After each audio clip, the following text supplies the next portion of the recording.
consciousness is only thought. We know of consciousness as one that is created by thought, not limited, created by thought. So is there any other consciousness? That's my question. See, consciousness is another word for life. Energy is another word for life. It's an expression of life, manifestation of life. You can call it by whatever name you like.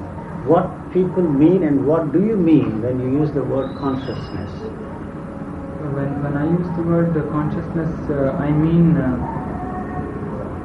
the awareness which I have. There is something called awareness, and there is also thought, and then there are also dreams when the awareness is mitigated, and then there is the feeling of existence. The me is existing. That is what I am questioning. See. Right now, to a man like me, yes, all this is consciousness, the existence of the me, which you would question. That is exactly what I am saying. You see, the me is created by the thought. Yes. So, what other consciousness there is? That's all that I am asking. It is the thought that creates the me. It's the thought that creates your body.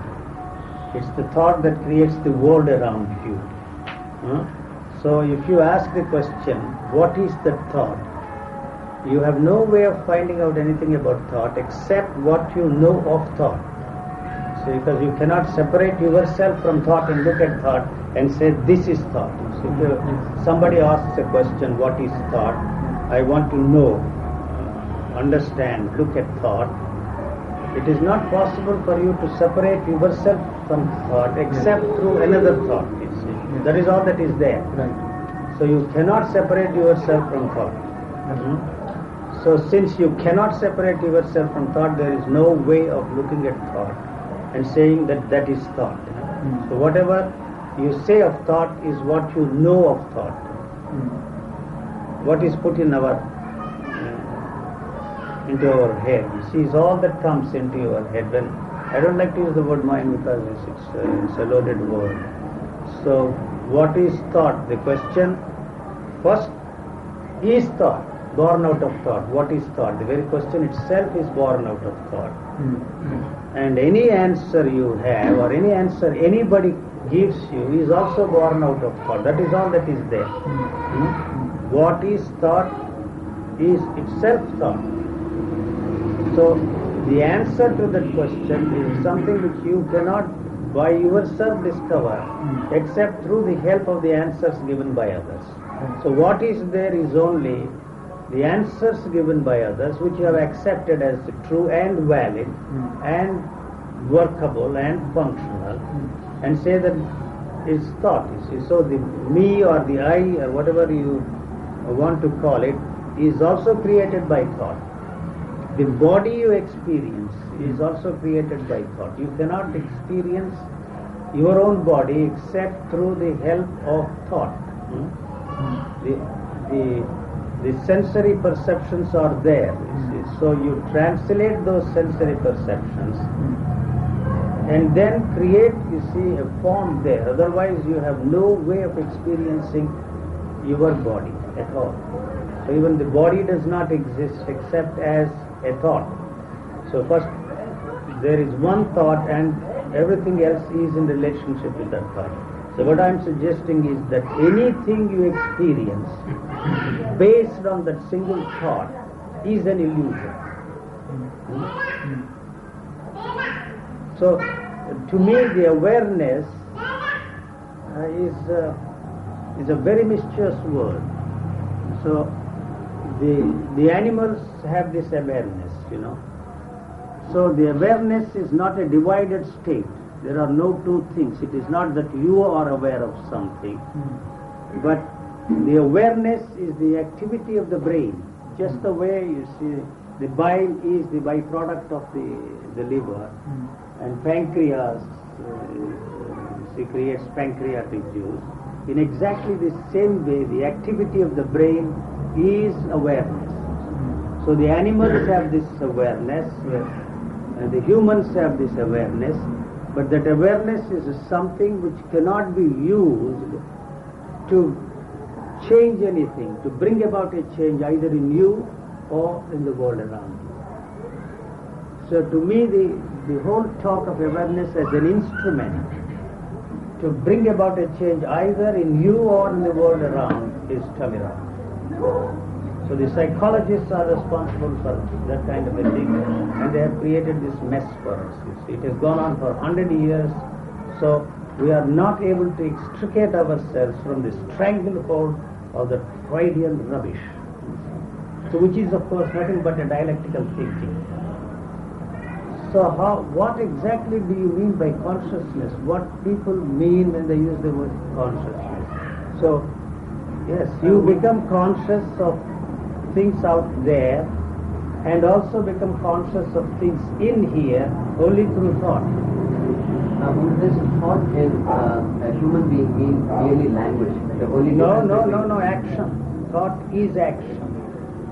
So, no, you said that even animals are aware. The animals are also conscious of the fact that a particular individual is the owner of the dog, the master of the dog, and somebody else is a thief who is trying to break into it. The dog doesn't use the word master, the dog doesn't use the word a thief. So the animals recognize make the distinction without the use of language, so that is thought. And we have added on to that, you see, the structure of thought, the language, and we have made it more complicated and complex than the way it is functioning in the animals. So thought is what we have inherited from the infinite past, is it? Thought is not yours, first of all. No, what we have inherited, I say. No, how you have inherited? What exactly do you mean by that? There is no such thing as your mind or mind. Yes. There is a world mind. Yes. The world mind is the totality of all the thoughts, all the feelings and all the experiences of all those who existed before me. So they pass it on from generation to generation, and we are functioning in that field or in the thought sphere and use those things exactly the way we use the air to breathe and survive. We use those thoughts to communicate and to function in this world sanely and intelligently. But who? There is no such thing as a first thought. There is no, assuming for a moment that there is such a thing as first thought, to inquire into the origin of thought has no meaning at all. Yes. So we start from where we are here at this point, you see. No, sir, my point is, Yes. has thought inherited us, or we have inherited the thought? Hey, well, what exactly do you mean by inheriting thought? Inheriting- We have inherited thought just the way we have inherited the house, the property, you see, the language, and The language, experience. exactly. And all the work going on. The whole with the thing scientific we have method, inherited, you see, that is all the knowledge that is the knowledge, coming out. the knowledge, that is all that is there. What I am suggesting is the me, the I, the psyche, the mind, whatever you want to call it, is the totality of the knowledge that is passed on to us from generation to generation. How? How is it? By through the genes? Is it? No. Genes also is there, but mostly through, you see, the education. You teach the child. You see, you teach the child to distinguish between the different colors. The child does not know what is blue and what is red. You see, you teach the child that is red, this is blue, that is green, and so on. You know, that is why many children have this problem of making the distinction between blue and red and other colors.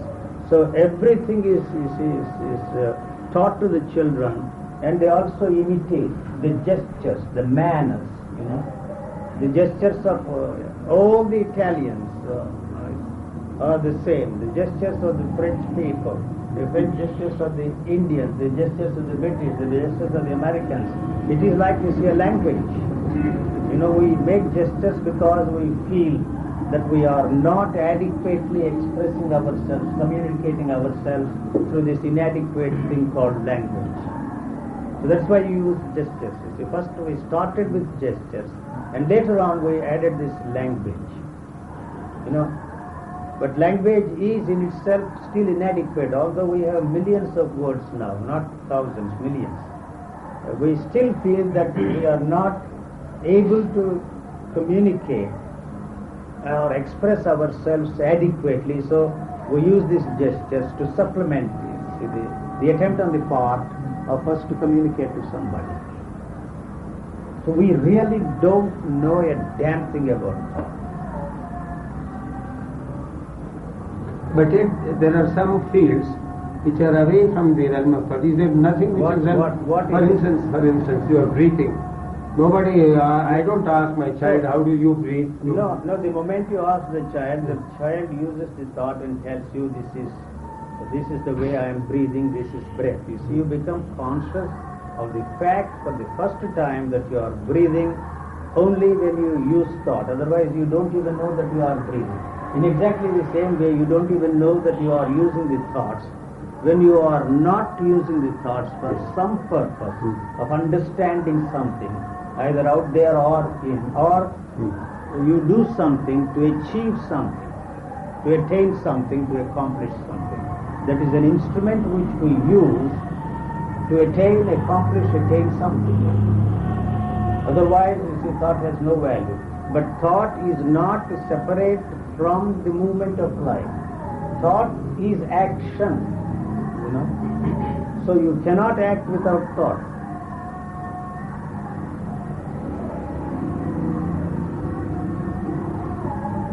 There is no such a thing as a spontaneous action, pure action, immediate action, and all that kind of a stuff. Is there a thing like thoughtlessness? No. Thought has created what it calls thoughtless state and pursues it. Why it pursues? First of all, why it has created that thoughtless state is to give continuity to the movement of thought. Otherwise, thought is very short-lived in its nature. So, the thought has this self-perpetuating mechanism which maintains its continuity through the constant demand for using of the knowledge to experience things. And every time we use the knowledge to experience a thing, we add momentum to the knowledge, continuity of the knowledge. So when I use the word self, I don't mean it in the sense in which we use the word self. That implies that there is something there, you see, an entity which is called self. But I have to use the word self to give you a feel, to give you an idea that, you see, it is a self-perpetuating mechanism. Like, you see, a self-starter, you use the word self-starter. When you use the word self-starter, it doesn't mean that there is, you see, an entity called self or any such thing. In which case, the concept of enlightenment, the other day we were talking, is not in contradiction with the me, the I, self. I don't understand what you are saying. First, I emphasize that there is no such thing as enlightenment at all. All right. Yeah, that's it. So, if there is any such thing as enlightenment, I have to use the word if there is any such thing as enlightenment, because if the if is dropped, I have no way of constructing any sentence. Yeah. So if there is such a thing as enlightenment, does not imply that I accept that there is such a thing as enlightenment. It is in the future, not now. An enlightened man would not search for enlightenment or say that he is an enlightened man. That's also that I am saying. See, so it is in the future.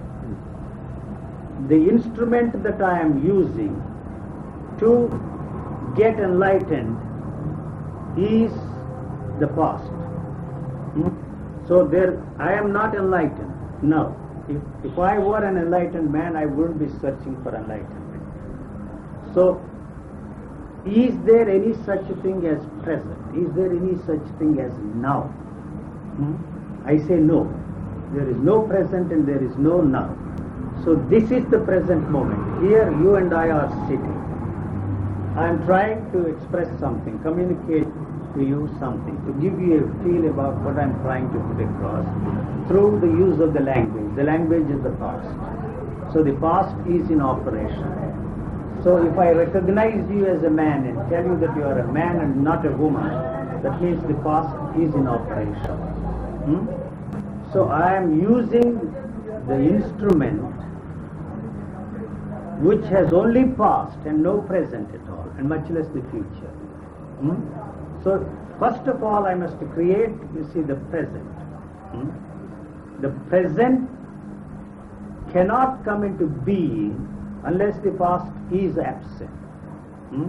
When the past is absent, there is no question of capturing this, containing this and giving expression to what we call present. So since there is no present, there can't be any future. There is no question of you are jumping over into the future and capturing that enlightenment. You have got to pass through the present. Since there is no present, there is no future at all. So your enlightenment is in the future. That is why I say you ain't got a chance. So because what is in operation is the past, and that instrument cannot possibly be absent in the present moment, and it is not absent in the present moment. And so anything that it creates is only a projection, a hope and a dream, say a fantasy. So since there is no present and there is also no future. There is future, you are planning, you are going to be the head of that school one day. I don't know. So then there will be a war there. You see, an ordinary small teacher trying to become the head of the institute, there is a war. That's war. You don't have to go to the battlefields and fight. So that is not what I am talking about. So if you want to discuss that enlightenment as abstraction, as a concept, it's altogether a different matter. Or as an experience, you see, it's all right, you can experience anything you want. You see, the thought is capable of creating and giving you any experience you want. So it will be a thought-induced experience. And if that individual or any individual says that he is a free man, that he is an enlightened man, you can be certain that he is a fool. So he will never know that he is an enlightened man, because the knowledge about that enlightenment would be absent there. So if that is absent, there is no question of his telling himself that he is an enlightened man and that he is out in the world to enlighten everybody, because the world is in a sorry mess and everybody needs much enlightenment. Is evolution also a thought?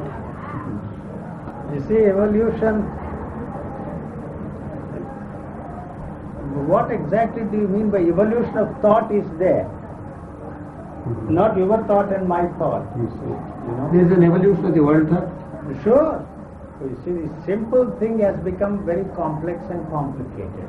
So that is why, you see, we call it evolution. Any simple thing becoming complex and complicated is evolution.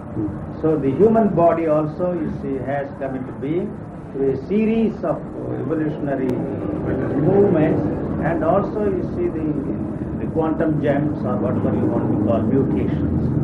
So it is not that I am saying that the mutation is biological, but what I am emphasizing is that there is no psyche at all.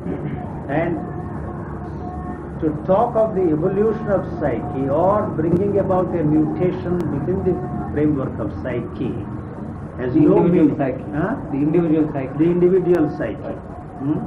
So, assuming for a moment that, you see, there is a psyche and that through some process you are able to bring about a mutation, you also feel that you can affect the whole, the totality of the psyche or the mind or whatever you are, the totality of consciousness. So the totality of consciousness is not something divine or cosmic or any such thing, but the totality of the experiences of everything that existed before us. That's all that is there.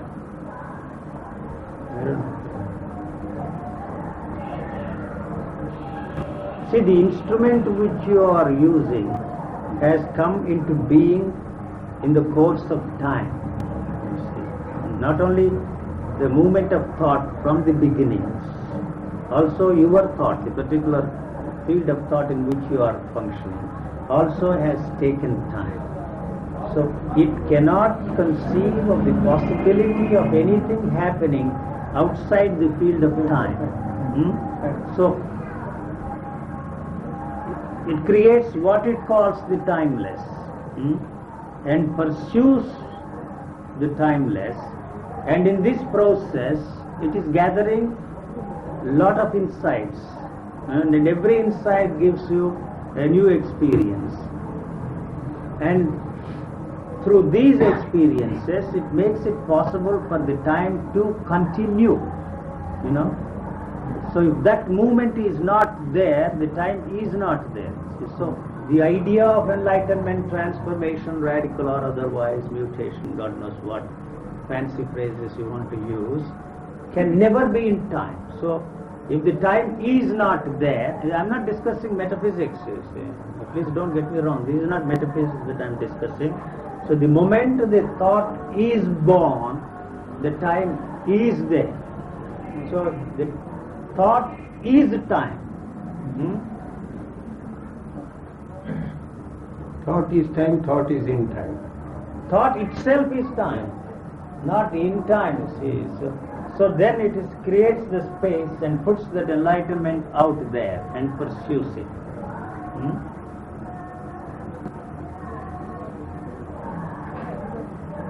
So the awareness is not a divisive movement. There can't be two things there at all. You can use as what is awareness is, to be. I don't even know. To be aware. What is awareness? I know this. What the psychologists mean when they use the word awareness. Subject is aware of the object in that sense. No, you presume that there is a subject there. I know. I'm just telling you what the psychologists Yes, I mean know. on this, right. If they don't accept that, That the is- whole thing collapses. Right. The whole thing collapses. Right. So you have to, like in mathematics, accept certain axioms. Otherwise, there is no point. You see, the whole mathematics is finished for us. You end up in mysticism. That's why all mathematics is mysticism, nothing else. It was born out of Pythagoras himself was a mystic. Yes, he was a mystic. So that's why they created the mess for us.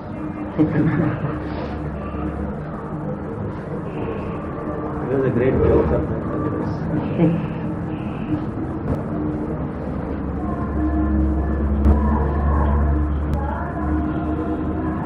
There must be a space there, you see, and what creates space is thought. That's what probably Shankara meant. I'm sorry, I don't recall it. I'm not advocating anything or defending Shankara. See, Maya, the word Maya is used to measure.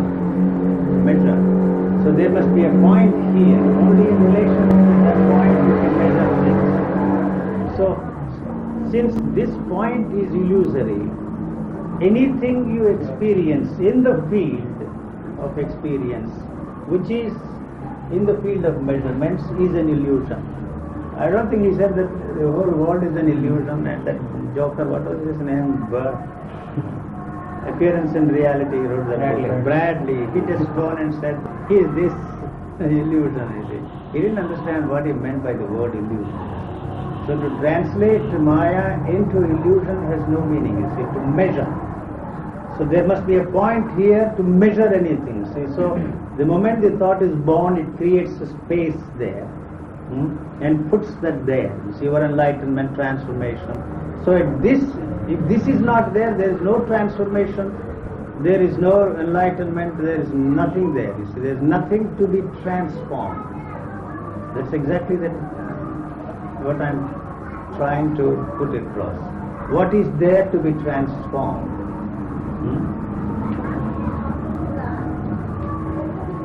So any transformation within that field, the framework, is not a transformation because it is a modification, modified continuity, quote and unquote. Because you are here in front of me, all those phrases are rolling in. School. Slightly away that side so that Huh? I move slightly inside. Because as I said the other day, you are the medium. You know, any expression of it is through that medium. It doesn't matter whether you use a traditional language or the Freudian slang or any fancy lingo. It really doesn't make any difference. You say then that out of the world thought, each individual draws what he I'm wants. saying is there is no individual at all. Yes. Your wanting to be an individual is really the problem there. You cannot isolate yourself and separate yourself from the totality of those thoughts. But why each one of us produce a different type of music? That's because you pick up certain things, you see, and experience certain things. Why? Why do we? That is your culture. Culture is responsible. Although you have 3-4 children, you see, they are born to the same parents, Yes. and then you see they are educated in the same way, they are brought up in the same environment, they have been provided with exactly the same thing, and everyone grows into a different human being. individual. So you see, you have come forward with, you see, the explanation that it is because of karma or God knows what, that you find all these differences, and now the scientists say that it is genetically controlled, and that is all there is to it. You are born that way. Just a madcap is born with a black spot in the chromosome. But you don't say that it's a chance. You may not believe in karma, but it's just a chance, is it? No, actually, the whole culture, the whole education, we are putting them through, doesn't touch anything. Is born that way. So everything is genetically controlled, and you have absolutely no freedom of action. Controlled by? By itself. The genes control, you see, that mechanism is part of that controlling itself. Not that there is somebody who is controlling there, but as I said, you see, the thought is a self-perpetuating mechanism, you know. So it does not want to come to an end. Correct, sir, but my point is, Yes. why is that variety you see here in the world? Actually, there is no variety. There is. It is, now listen, it's just the way we speak a language. Yes. We all speak the common language called English. And so, you see, this English language is spoken by different people with different accents. So somebody speaks with the Kannada accent, another fellow with the Tamil accent, and the French speak with the French accent, Italians with the Italian accent, and the Spanish with the Spanish accent. In the British Museum they have, you see, a library where you see you can listen to the English as spoken by different people in different parts of the world. It's very interesting. You see, you can borrow those cassettes and enjoy how it. Nair speaks English, or you see, Tamilian speaks English, Frenchman, Italian, Spanish, you know, the German. So in exactly the same way, basically the language is the same. You can give me 25 rupees now, sir? No, sorry, not now.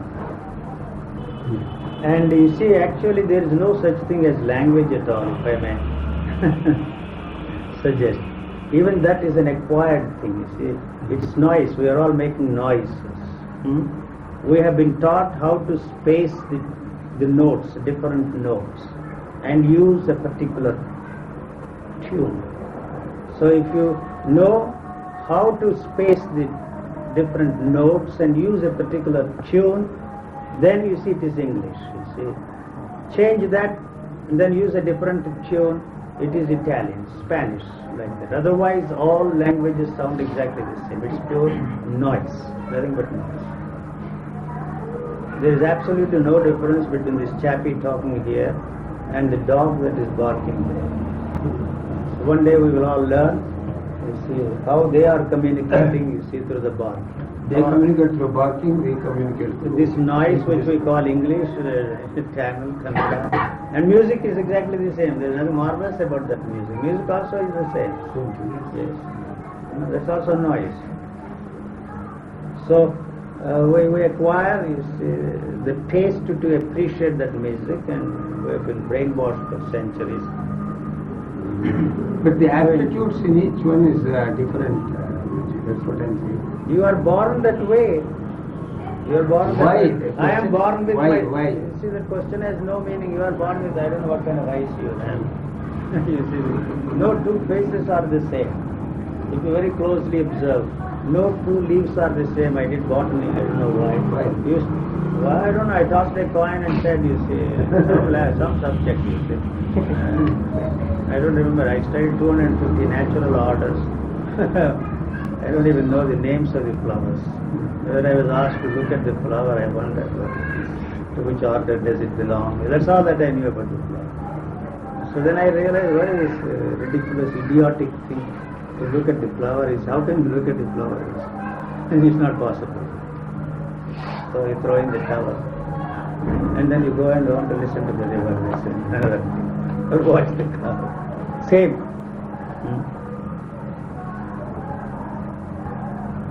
It is just a computer, sir. Man is just a computer, a human computer with extraordinary intelligence. As I was saying the other day, that now they have developed, you see, the way of feeding the computers with the protein formula and also the bacteria.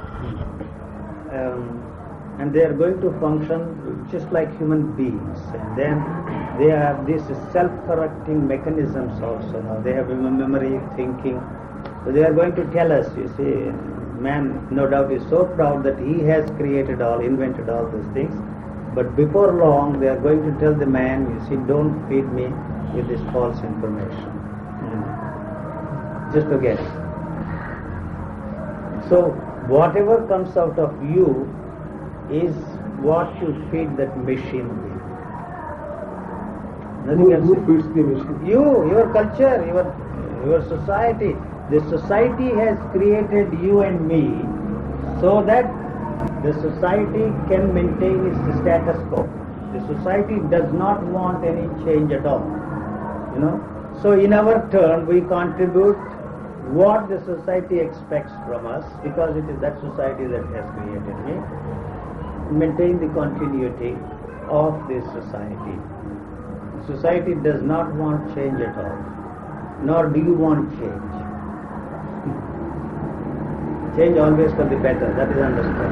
That is what the Marxists say, that society has inherited us. It's a fact, but we are not in any way changing the situation. But what does it matter? You see, Marxists have come out of the religious thinking of man. That's a reactionary element. The whole thing has come out of the religious thinking of man. See, slowly. If it were not for French Revolution, all those the Louis the 16th, and I don't know what would have been the number today, Louis the 48th or something, would still be there ruling us today. So that does not mean that it has changed anything, you see. It has changed the whole thing. Now you see, and afterwards 9 rich families in France and 9 rich families in England controlled not only the resources of France and England, but the resources of the whole empires. And now what are they doing? 9 rich nations are controlling the resources of the whole world.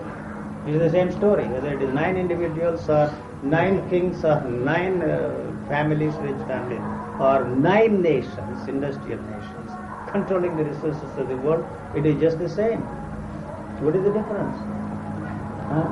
The communists have their own system. So, but now the time has come for us to realize that we cannot play this poker game for long. The stakes are very, very high. Any false step, any false move on the part of anybody is going to drag us into a nuclear holocaust. So it is the religious thinking of man that has resulted and placed us in this situation. And what will emancipate us from that thinking? I don't think there is anything that man can do to reverse it. That's my doom song. You see, if you have any hope that we are going to have some earthly paradise because we have dozens of God-men walking on the face of this earth, you can only live in hope and die in hope. If in the meantime we don't blow up and blast with it. See, the day that man felt this self-awareness, self-consciousness, they sowed the seeds for the total destruction of man. See, not only man, if man goes, nothing is lost on this planet, but he will take everything with him. Because he has invented the instruments, total destruction. So it started your Sanat Kumara, Sanat Sujata, those the original rishis of India who experienced those blissful states. My God, they created the present mess. That is the origin of this mess. So is there anything that we can do to reverse it? Not a chance. There isn't anything that you can do to reverse the whole thing. But there is one thing that we can do, and that is to realize that not love, not compassion, not brotherhood, not kindness, not love thy neighbor as thyself, nor hate thy neighbor. It is not those the slogans. We have been subjected to the tyranny of all those slogans, starting with love thy neighbor as thyself. But terror will keep us together for some time. If through some mistake we press the button, we go gracefully. We will not even have a chance to grow mushrooms on this planet, cultivate mushrooms. We will all go gracefully. What else can we do? So even intelligence cannot avert a disaster. What intelligence? Where is that intelligence? You tell me, which we are so proud of. So anything that is born out of this divided consciousness in man is pushing the whole thing progressively in the direction of disaster. See, everything. Not now. You see, the atom bomb is the result of that Sanat Kumar, Sanat Jujada's experience of bliss, beatitude, love, immensity. See, so slowly it has resulted in this. The man who said, "Love thy neighbor as thyself," is responsible for was responsible for things. Is responsible of massacre, bloodshed, assassination, and tens and thousands of women, children were massacred in the name of love thy neighbor as thyself. In the name of hate thy neighbor, they are still killing people. So, what is the answer you have? Compassion you can talk of. Buddhism resulted in horrible massacre of people in Japan. That is history, not my personal opinion. Islam, you don't even have to talk about. Yes. Why do you say that the origin of this is Sanat Kumara's experience of all that? That created, you see, the divisive consciousness in man, and created also the demand for blissful state of experience. That's all. So out of that, you see, the whole thing has resulted. Was it his attempt to verbalize the whole thing? No, not even to verbalize, you see, the very experience is, you see, to recognize that that is a blissful state. You see, there is a division there, you see, so that is not his. That is not even his experience, because he has recognized that a particular experience as a blissful experience means the knowledge of that experience is part of his being. You may say that you have experienced this for the first time. It is not for the first time. Some chappie has experienced this before, and that is part of your being. So you recognize this and say this is something extraordinary.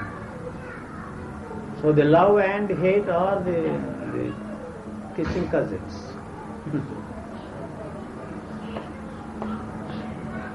And what could you say? Any inquiry into that is meaningless. Because I would like to ask you the same question. Why did that happen at all? No, that is not the point, you see. What is it that you are trying to do now? The origins we are not interested. That's why they disposed of the whole thing by saying that's the original sin. That's the original sin. Why and how it started is not our concern. No, I am here. In the I am present, the result of that. All right, I am the result of it. I am not able to extricate myself from that. Do I have freedom? Do I have a chance to throw the whole thing out of my system? You are not going to do it through any volition of yours, through any effort of yours. So anything you do, any movement that is there, in any direction, on any level, is strengthening and fortifying that very thing. So what is the chance you have except to hope that somehow through some miracle or through the help of some newly descended man from heaven, God knows where, that is going to help you. Not he is adding the same thing to that, you see. So that is why everything has resulted in the same thing. Then how does this divisive consciousness come to You are asking the very question how. You see, you know the question is very simple. The only way the knowledge can maintain itself is through this demand to know. The question how implies that it is interested in finding out how this thing has, you want to know. See, that's the way it maintains its continuity. If you have no way of knowing it, you see, then that movement comes to a stop. Is not there. I don't want to use the words comes to a stop. You see, it's not there. So that is the reason why it always throws up this question how. That means what? The answer adds to that momentum. Knowing. It's all interested in knowing. I want to know. So that's the reason we ask the question. So any question gives a continuity to The questions you are asking have already the answers. It's the question and answer ritual is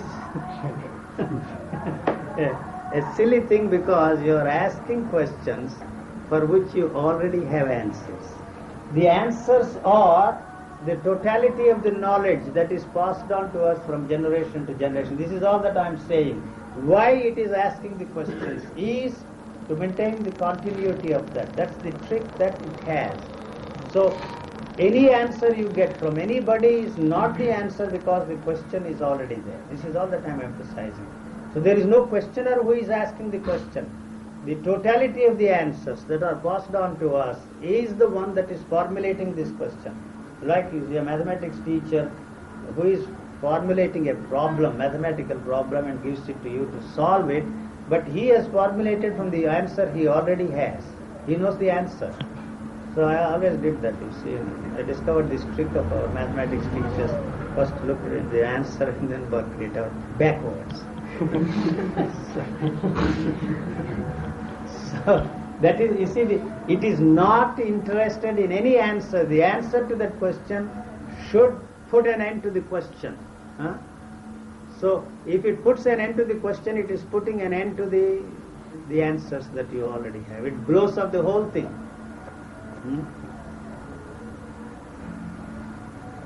So it is really not interested in answers. The understanding is a joke. You see, the instrument which you are using is the only instrument you have. You have no other instrument. That's all that I'm saying. So that instrument knows what it can learn through these machinations. See, that's all that is there. So since it has not helped you to understand anything, you have invented what is called insight. Intuition. I'm sorry. That intuition does not exist. It is only, you see, a sensitized form of thinking. It's like the homeopathic medicine, sensitized. So you are not really interested in finding out if there is any other instrument that is not the instrument and there is no other instrument. And then, if that is the situation, is there anything to understand? There is nothing to understand. So we go back to a question of inquiry. The inquiry posits that there is some.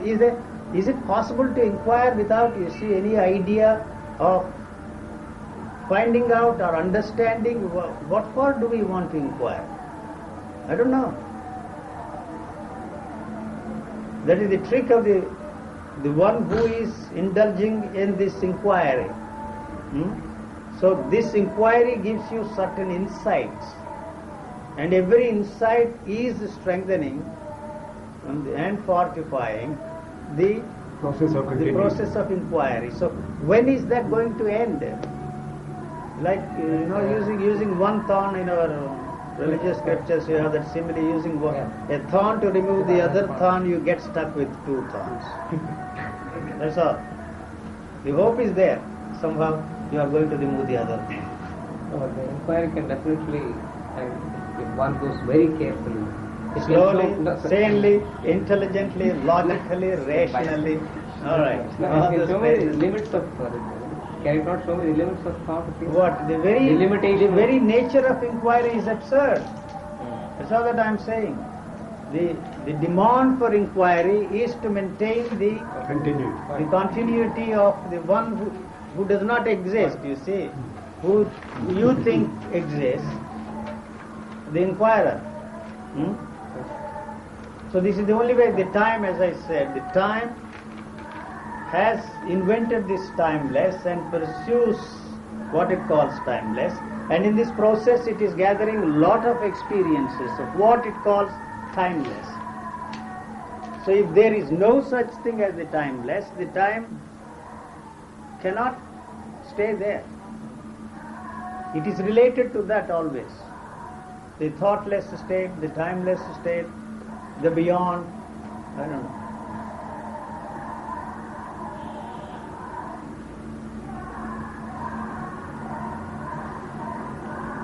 Everything is a cultivated thing. Just monkeys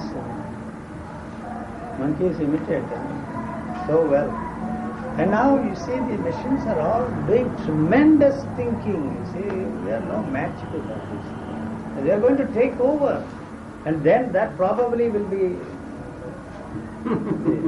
very helpful to us. You see, a computer cannot go to war unless it is programmed. Unless it is programmed by man. You see, it never asks the question, how am I functioning? It is just functioning. So in exactly the same way, you are wanting to know how you are functioning, to me has no meaning. You have no other way of understanding, observing, finding out how you are functioning except through the help of the knowledge that is given to us by the physiologists. So either you use that or you use the religious man's stuff that is also handed down to us for generations. May I ask clarification? When you say that enlightenment is non-existent, do you mean that enlightenment is non-existent in the way thought has conceived of it? Or is it non-existent in the sense of physical reality, in the sense of a phenomenon, just as physicists believe that atoms exist. Yes. But when you really inquire deeper and deeper, you find they don't exist. They don't exist. Or the fields of energy. Yes. Now, would you say that now we commonly we believe that matter exists? Consider the statement matter exists. That is thought. Like thought has created. So thought is matter. Thought itself is matter. Thought creates, thought is matter. You see, I will tell you. You see, this is my favorite example. There is a contact here. Yes. This is what you call sense of touch. The sense of touch does not tell you anything.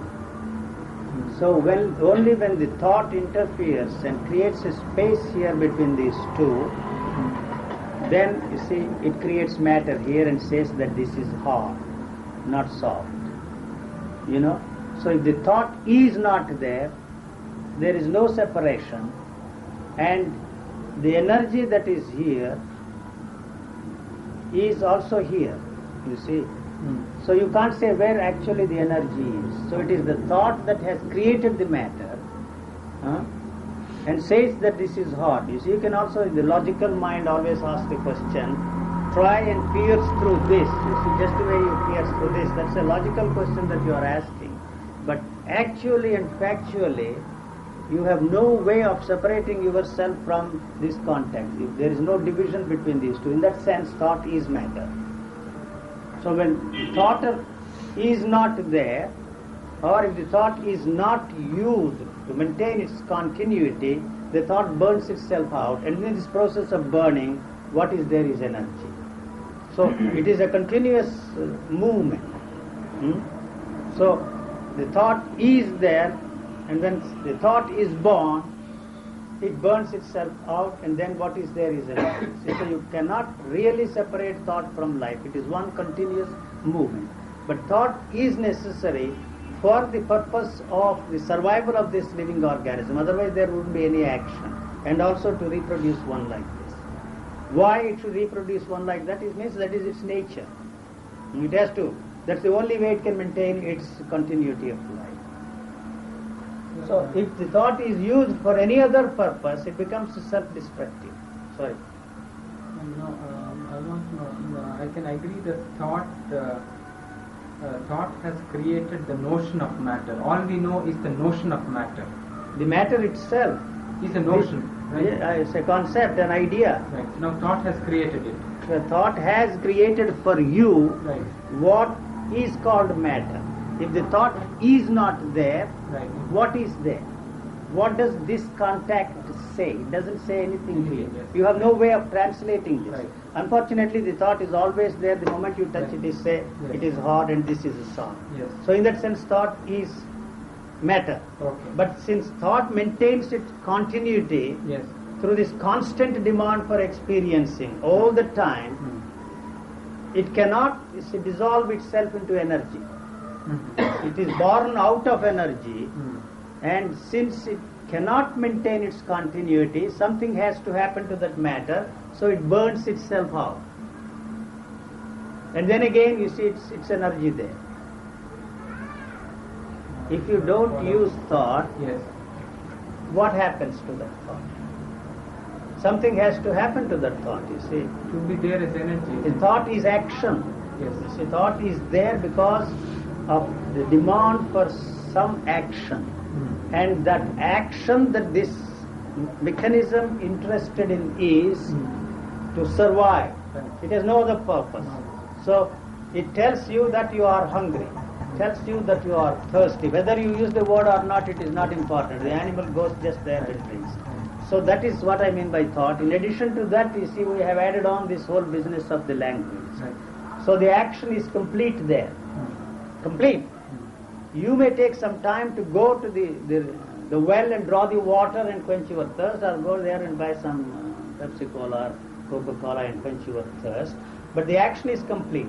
So that event is another event.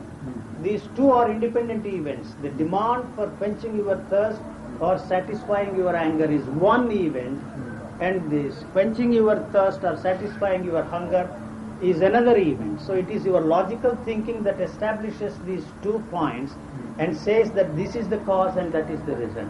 But if that thinking is not there, these are 2 independent. So the moment the thought is born, the action is complete. And that action is only for the survival of this living organism. But we have expanded that into, you see, a very complex and complicated structure of thinking. So to believe in God or to believe in something is also an extension of the survival of the living organism. So, and then you see, belonging to a nation also is an extension of the survival mechanisms. We are constantly using this movement of thought to maintain, see, the continuity of that, you see, and also through that continuity we are able to maintain, you see, the survival of this living organism. So all that is an extension of the same. So that makes it difficult for this short-lived thought to burn itself out. The only way it can maintain its continuity is through this constant demand for experiencing the same thing over and over and over again. So we are using that knowledge to experience this and call this a microphone, and call this, you see, my body, call this something and something else. I am happy, I am unhappy, I am greedy, I am angry, I am jealous, I am this, I am that. You see, either you have to say this to yourself or say that that is a wall, that's a picture, that's a bulb, that's a lamp, that's classical music, Carnatic music. So it is maintaining its continuity. So that's the reason why, you see, there is a division between, you see, the energy or life or whatever you want to call it, and the continuity of thought. Now, Yes. my point is that you said that when thought is non-existent, then there is no matter. All right, you see, so if the thought is not there, Right. all the other questions we are asking become irrelevant and immaterial. So you see, you are only asking these questions to establish a logically a certain premise. No, sir. So if the thought is not there, Yes. so any questions relevant to that thought Yes. become immaterial and irrelevant. The question itself is absent, it is burning itself out, you see. The thought there in that situation is the question. So since it has no answer, any answer you get it is not the answer at all, because the question is still carrying on. So if there is no answer to that question, the question burns itself out. So it is already part of that energy. So that energy which we are talking about is something which has no divisive element in that movement and cannot be experienced. So you can't say that this energy will be useful to, to change the world or do something. To me, has no meaning at all. So you are only an expression of that energy. So that it cannot be used. You will never become an instrument of that energy, which you and I cannot experience, and be a channel for humanitarian reasons or for reasons of compassion to save mankind from the evils to which it is a prey to them.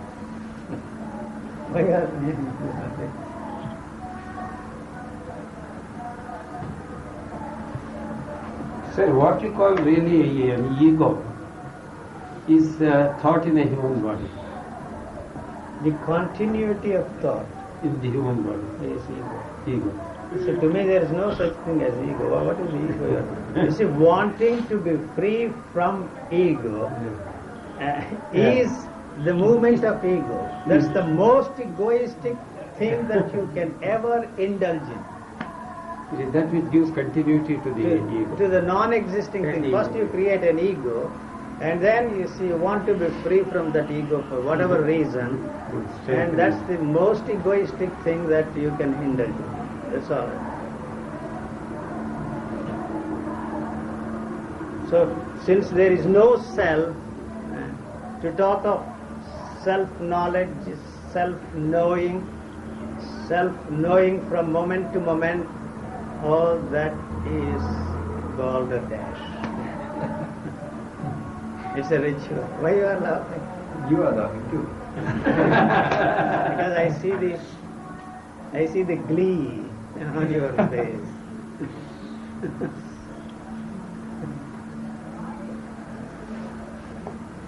Anyways, Thought can come to an end to a we body. really, sir, we don't know a damn thing about the thought. You see, really, we really don't know anything about that thought at all. Whatever, you see, we really don't know a damn thing about thought. That is thought, nothing else. You see. So this is all our acquired thing. Some fool of an ass taught us all these things, and we go on. That is thought. What other thought is there? There is nobody who is talking, speaking here. It's a mechanical thing. You are asking questions to computers working here. There is nobody who is talking.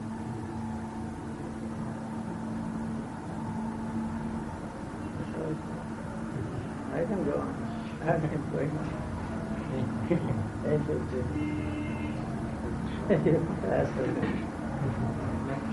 Yeah, right. Sir. Just one last question. Now, when thought doesn't operate at all, one does not perceive matter at all, so long as thought doesn't operate. Now, another way of seeing this is to really take a statement like matter exists and conduct an inquiry into it, which is what the scientists are doing, and they too arrive at something which is similar to what you say. They say that if you really want to know what matter is, this is the picture of matter they can give you. If you take an atom, now when we look at a wall we think it's something solid, but it turns out that it is made up of a lot of atoms, and it turns out that the atoms are not solid, and the amount of matter inside the atom is an infinitesimal part. And when you inquire into this infinitesimal part, you find that further the matter part of it is again infinitesimal. So what appears to be solid and concrete to our senses and to thought, when you really go into it, you find that it's like something below the this. You're right, but that is true, but the scientist never questions Yes. the demand for all this. Right. You know? Yes. So you mentioned the wall. Yes. Is it possible for you to experience the three-dimensional space in which you and I are? Is it possible? It's not possible for you to experience the three-dimensional. The wall is there, so there is a point here. The thought first arises here and says that that is a wall. You see, first, this is the first thing it happens. Then you measure that, you see, and then you give the solidity to the wall. Right. So here it is the same. You see, that is what I am asking all the time. You see, we have to stop this. I have to put it that way, to stop this. You see, is it possible for you, for the thought to take its birth here? Now, you know, it's very interesting. They say that in their experiments, the very physical look, let alone your ideations and mentations, is influencing what you are looking at. So it is not possible for you to be purely objective in your scientific research. The physical looking. The other day they said something. You see, the pilots, you know, who are flying these bombers, even before the thought takes its birth and suggests that they should press the button, the eyelids are looking at that, you see, the button which they have to press. And this, you see, the sensors are now detecting, you see, and before, you see, even his finger reaches the point, see, they can blow this plane up. See, the thought tells, you see, press that button. You see, you are now right on the target there, press this button. So, you see, the eye has to look at that, you see, you understand? So, it's although it is an automatic thing, the eye is focused on that point, and the other plane is already, you see, detecting, you see, the movement of the eye, and then you see blowing up this one, before you have the time to detect it. So, in exactly the same way, you see, the very look of what you are trying to understand, observe and discover is influenced by the physical look, let alone the thought. No, it is essential. I am not for a moment saying that, you see, scientific research is not essential or any such thing. But it is all subjective. There is no such thing as objective research at all. That is the latest in physics. The observer modifies the object by his observation. The scientist is interested in discovering something. That's all. You see, but what he is really interested in is, you see, to free himself from the stranglehold of the scientific knowledge he has. You see, he is trying to achieve a breakthrough. But what we are enamored of is the technology which has resulted, you see, from the epoch-making discoveries of the scientists. But a real scientist is not that the others are, not this chap who is teaching physics there in the Wayside School. He thinks that he is a great scientist, you know, physicist. But you see, they are trying to achieve a breakthrough, and the obstacle that is there is the stranglehold of this knowledge he has. See, that was the problem of Einstein, you see. So the Newtonian physics, you see, was a stranglehold. You see, That does not mean that the Newtonian physics is not valid within the framework of the Newtonian physics, but it was necessary for that fellow to free himself from, you see, the stranglehold of the Newtonian physics to achieve that breakthrough. And that, you see, has again become the part of this whole knowledge, and somebody else is trying to achieve a breakthrough. This goes on and on and on. I don't know if thank you. Nice. There is a present lecture this year, earlier, was delivered by Indira Gandhi. Indira Gandhi, the Prime Minister of India. Prime Minister, she was invited. I was not there, but I have the copy of her address. Very interesting. No, I don't read anything. Yeah. I mean, illiterate. You can just... No. When I use the word natural state, it is not a synonymous term for liberation, transformation, moksha, or any such thing, you see. So, when the thought loses its grip, you see, on the control of the activities of the body, when through some luck or some strange chance, the burden of the entire past of mankind, not in your past only, but the entire past of mankind, is thrown out of your system, what is there is the functioning of that living organism with an extraordinary intelligence of its own. You see, it's not the intellect that we acquire through will, through effort in the university or the education of our culture or any such thing. But what is left there is this, you see, extraordinary intelligence that is in operation there. All that is necessary for the survival of that living organism is there.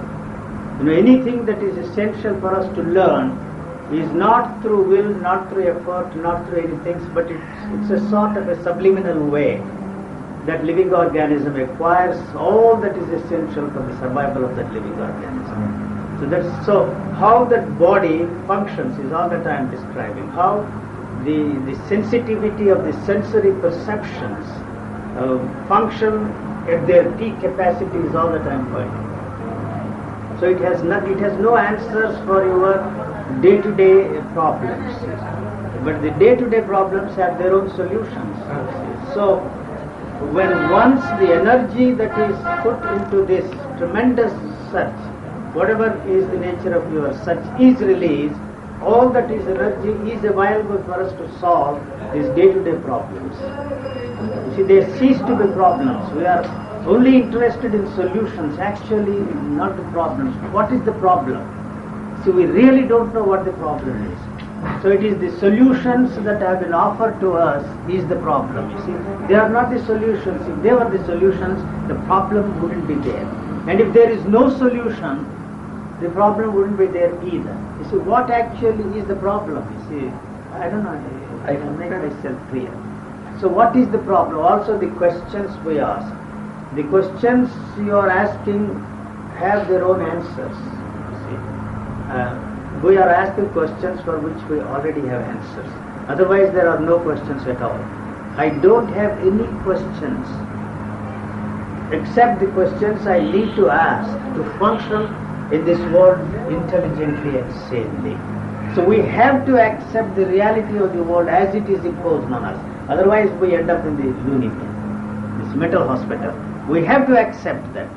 But we don't come to grips with the reality of the world as it is until we are freed from the ultimate reality that is superimposed on the reality of the world in which we function today. So then you see, if you are lucky enough to be free from that ultimate reality, then you realize that it is not possible for you to understand the reality of the world which we have taken for granted. So we have no way of experiencing the reality of anything.